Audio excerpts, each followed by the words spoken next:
YouTube shorts তো সবাই upload করে, কিন্তু প্রোদের মতো করে কিভাবে করবেন, মানে এমনভাবে যাতে প্রত্যেকটা ভিডিওতে ভিউ বাড়ে। চলুন আজকের এই আলোচনাতে আমরা পুরো প্রক্রিয়াটা একেবারে ধাপে ধাপে দেখে নিই। আচ্ছা, একটা জিনিস কি কখনো মাথায় এসেছে যে কেন কিছু শর্টসে মিলিয়ন মিলিয়ন ভিউ হয় অথচ কিছু ভিডিও যেন একটা জায়গায় গিয়ে আটকে যায়, এগোতেই চায় না? সমস্যাটা আসলে কোথায়? চলুন আজ এই রহস্যটার সমাধান করা যাক। সফল শর্টস বানানো জানেন তো অনেকটা একটা পাজেল বা ধাঁধা মেলানোর মতো। তো চলুন ভাইরাল শর্টসের সেই ধাঁধাটাই আজ সমাধান করি, দেখি এর উত্তরটা ঠিক কোথায় লুকিয়ে আছে। অনেকেই ভাবেন সমস্যাটা হয়তো কন্টেন্টে, কিন্তু আসল সমস্যাটা হয়তো কন্টেন্টে নয়। হতে পারে পুরো ব্যাপারটা লুকিয়ে আছে আপলোড করার পদ্ধতির মধ্যেই।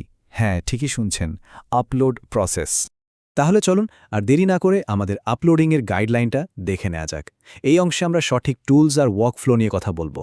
আর শুরুটা হবে একদম প্রথম ধাপটা দিয়ে, মানে সঠিক প্ল্যাটফর্ম বেছে নেওয়া। দেখুন, শর্টস আপলোড করার জন্য মূলত দুটো রাস্তা আছে। একটা হলো সরাসরি ইউটিউব অ্যাপ থেকে, আর অন্যটা হলো কম্পিউটার দিয়ে স্টুডিও বা ব্রাউজার থেকে। কিন্তু প্রশ্ন হলো, শর্টস ক্রিয়েটরদের জন্য কোনটা বেস্ট? সত্যি বলতে কি, এদের মধ্যে একজন কিন্তু পরিষ্কার উইনার। আর সেই উইনার হলো ইউটিউব অ্যাপ। কেন? কারণটা খুব সহজ। একমাত্র অ্যাপেই এমন কিছু এক্সক্লুসিভ ফিচার পাওয়া যায় যা অন্য কোথাও নেই।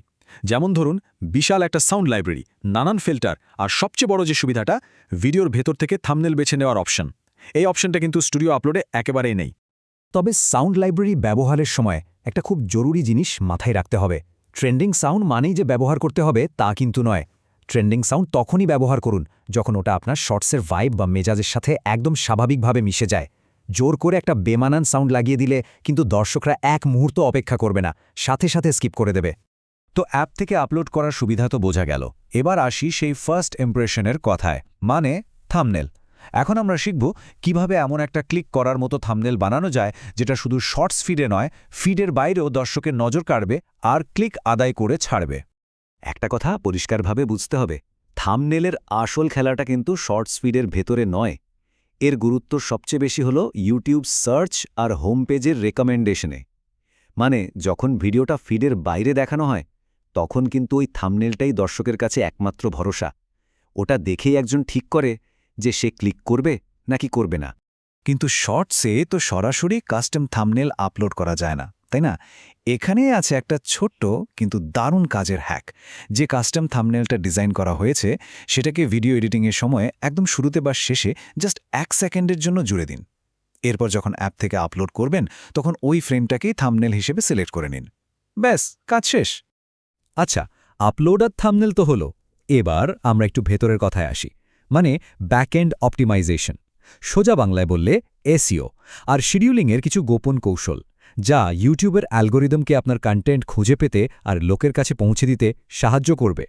টাইটেল লেখার সময় একটা সাধারণ বর্ণনার পথে না হেঁটে চেষ্টা করুন একটা কিউরিওসিটি গ্যাপ বা কৌতূহল তৈরি করতে।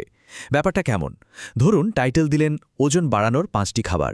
এটা ঠিক আছে, কিন্তু এর বদলে যদি লেখেন রোগা মানুষেরা এই একটা ভুল সারা জীবন করে, কোনটা বেশি ক্লিক পাবে বলে মনে হয়? দ্বিতীয়টা, তাই না? কারণ এটা একটা আবেগ তৈরি করে, জানতে ইচ্ছে করে কি সেই ভুল। আর টাইটেল নিয়ে একটা ছোট্ট কিন্তু গোল্ডেন রুল হলো, সবচেয়ে জরুরি আর আকর্ষণীয় শব্দগুলো চেষ্টা করুন প্রথম 35টা ক্যারেক্টারের মধ্যে রাখতে। কারণটা খুবই সিম্পল, বেশিরভাগ মোবাইল ডিভাইসে এর পরের অংশটা আর দেখাই যায় না, মানে আপনার আসল হুকটাই কেটে যাবে। আচ্ছা, ভিডিও তো বানালেন, কিন্তু আপলোড করার সেরা সময় কোনটা? এটা জানার জন্য ইউটিউব স্টুডিওর অ্যানালিটিক্সে যান। সেখানে অডিয়েন্স ট্যাবে গেলেই এইরকম একটা হিট ম্যাপ দেখতে পাবেন।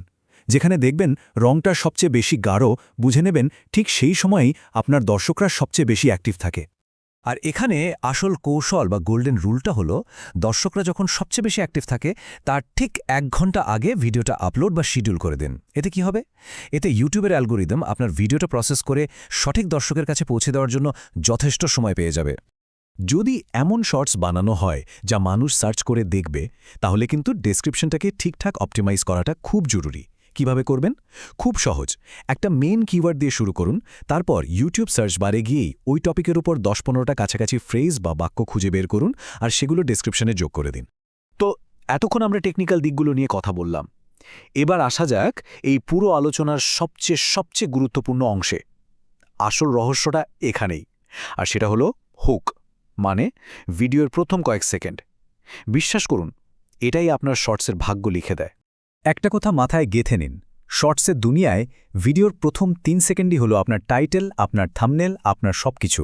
কারণ দর্শক যখন ফিড স্ক্রল করে তখন সে তো আর আলাদা করে টাইটেল বা থাম্বনেল দেখে না, সে দেখে ভিডিওর ওই প্রথম ঝলকটা, আর ওটার ওপর ভিত্তি করে 1 সেকেন্ডের মধ্যে সিদ্ধান্ত নেয় দেখবে কি দেখবে না। তাহলে চলুন দেখিনি প্রথম শক্তিশালী হুক ফর্মুলাটা কি, যা দর্শকের আঙুলকে স্ক্রল করা থেকে থামিয়ে দিতে পারে। এর নাম হলো ক্লাইম্যাক্স হুক, মানে আপনার ভিডিওর সবচেয়ে ইন্টারেস্টিং বা উত্তেজনাপূর্ণ যে অংশটা সেটাকে একদম শুরুতে দেখান, কিন্তু রেজাল্টটা দেখানোর ঠিক আগের মুহূর্তে সিনটা কাট করে দিন। যেমন ধরুন, একটা গুলি এসে একটা তলোয়ারে লাগতে যাচ্ছে, ঠিক লাগার আগের মুহূর্তে কাট। এতে কি হবে? দর্শক শেষটা জানার জন্য পুরো ভিডিও দেখতে বাধ্য হবে। এটা তো গেল 1 নম্বর। এবার আসি আমাদের দ্বিতীয় হুক ফর্মুলাতে। এই ফর্মুলাটা মানুষের মনে থাকা কোনো একটা কমন ধারণাকে গিয়ে ধাক্কা দেয়। এটার নাম কন্ট্রারিয়ান হুক। সোজা কথায় এমন কিছু বলুন যা বেশিরভাগ মানুষ বিশ্বাস করে তার ঠিক উল্টো। যেমন সবাই জানে ইন্ডেক্স ফান্ড ভালো, আপনি হুক দিলেন ইন্ডেক্স ফান্ডে ইনভেস্ট করে আপনি জীবনেও বড়লোক হতে পারবেন না। এটা শোনার সাথে সাথেই কিন্তু দর্শক চমকে উঠবে, ভাববে কেন, কারণটা কি, আর উত্তরটা জানার জন্যই সে ভিডিওটা দেখবে।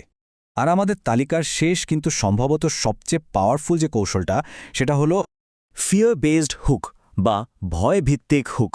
এখানে এমন একটা জরুরি ভাব তৈরি করা হয় যাতে দর্শকের মনে হয় যদি এই ভিডিওটা স্ক্রল করে চলে যাই তাহলে খুব জরুরি কিছু একটা মিস করে ফেলব। যেমন ইউটিউবে সফল হতে চাইলে এই একটা ভুল ভুলেও করবেন না। এই কথা শুনলে যারা ইউটিউব নিয়ে সিরিয়াস তারা ভিডিওটা দেখতে বাধ্য।